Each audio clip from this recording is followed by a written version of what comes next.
Welcome to Nasdaq Trade Talks. I'm your host, Jill Malandrino, global markets reporter at Nasdaq.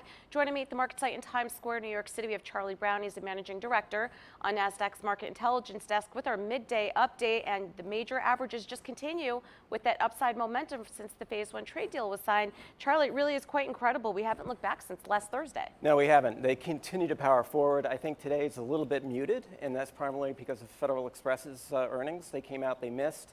They guided lower. That's the second time they've done that. If you consider Federal Express as a bellwether for economic growth, then you have some cause for concern. The reality probably is that they bungled their TNT acquisition a little bit, and they've also had a blow up with Amazon. So I think that's what's really keeping the markets back. All right, and also impeachment. Stocks are kind of reacting. That's kind of we wrote in our note today, it's kind of a sideshow. I think everybody doesn't expect him to be impeached when it goes to the Senate in January if the hearings are approved. So it's much ado about nothing, and everybody's just sort of like watching on the sideline. Which is so ironic because I remember President Trump tweeting if he's impeached, the markets are going to tank. They're hitting, I mean, all the major averages have hit all-time intraday highs today. Let's take a look at our first chart here. This is the S&P 500, and we can, continue to see the movement there. We do.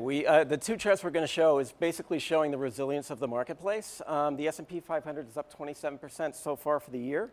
But you consider all the noise that's going around surrounding the marketplace. We've got trade uncertainty. We have impeachment hearings going on. We've got global manufacturing data that's not good, but markets continue to power forward. S&P 500 is now on pace for its fourth straight month of gains, its sixth straight day of gains, and it looks like it'll end the year probably its best year since 2013. All right, moving along to the Russell 2000, finally getting some participation here, hitting a 52-week high today. Right, we talked about the Russell 2000 in pretty context in November, where we see a consolidation range around the 1600 level. We broke through that, and we continued to trade higher. We just broke through the 1658 level. There doesn't seem to be any resistance there whatsoever up until 2018 highs, which is about 1742. So we see it continuing to progress without any other outside noise interfering. All right. Now, on the markets intelligence desk, you are in touch with hundreds of companies day in and day out. How concerned are they going into 2020, or has signing the phase one deal alleviated some of that? Not at all.